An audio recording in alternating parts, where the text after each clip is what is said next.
Good morning. My name is Brittany Jackma, and I'm here to talk to you today about Reading with Shelter Dogs, a state initiative. There is currently a vital need for state funding and initiatives that would integrate shelter dogs within children's reading programs. Programs like this would have meaningful benefits for shelter dog students in the community, as well as for animal shelters themselves.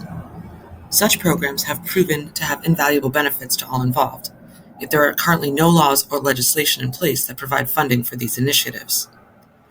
What is AAT? Animal-assisted therapy is a goal-oriented, planned, and structured therapeutic intervention directed and/or delivered by health, education, and human service professionals. Intervention progress is measured and included in professional documentation. History. READ was one of the first and most prolific literacy programs that incorporated the use of therapy dogs as a means of improving the reading skills of students. First established in 1999 through the nonprofit organization Intermountain Therapy Animals, based in Salt Lake City, Utah. To date, over 6,000 therapy teams have paired with this program. Who would benefit? Students. There have been numerous studies done that have shown that using AAT in children's reading programs have proven benefits on students, both physically and psychologically.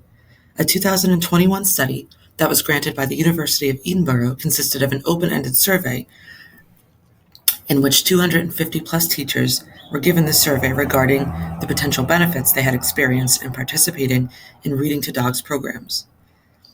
The results concluded that children within the program experienced profound benefits such as decreased anxiety when reading, increased confidence when reading, as well as increased motivation to read.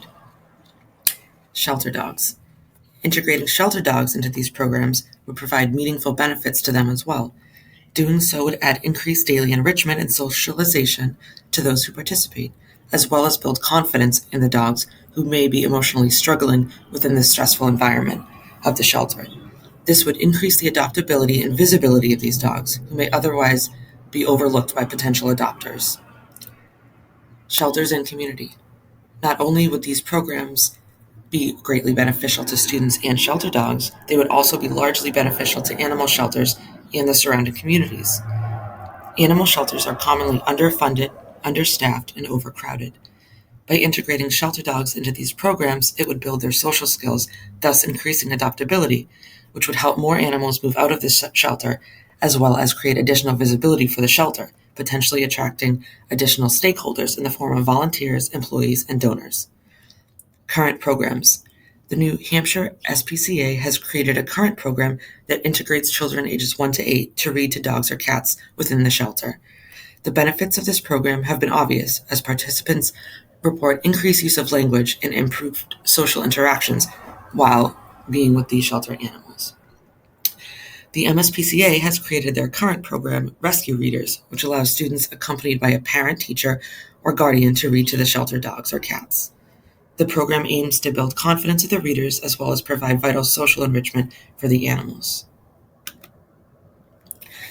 The instruction students and teachers receive during the training aspect of the program would also serve to benefit the community at large. By educating them on how to appropriately interact with dogs, as well as how to assess canine body language, it would increase the welfare of dogs and humans within the community. As inability of adults and children to read canine body language is one of the main causes of incidents of dog-human aggression. Current laws.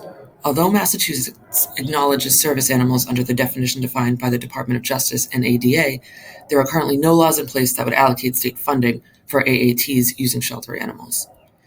What should be included? In order to ensure the safety and well-being of the shelter dogs, it is essential that as part of the program, school students and staff participate in training sessions facilitated by a behavior professional. Training would include instruction on how to appropriately interact with the shelter dogs, as well as lessons on canine body language and how to recognize signs of distress, fear, and aggression. The program would also include the shelter behavior staff to be present during the program, to oversee and regulate behavior that is inappropriate, and to observe the dogs for signs of stress or unease.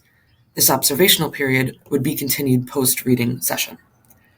The program would also include a member of the shelter behavior staff to design and implement protocols in the selection of the dogs who participate in the program. Doing so would mitigate potential risks to the dogs, as well as afford an opportunity to the dogs who would benefit most from participation and the opportunity to do so. Thank you for listening to this proposed law, and I hope that you consider the benefits that it would have to the community. Thank you.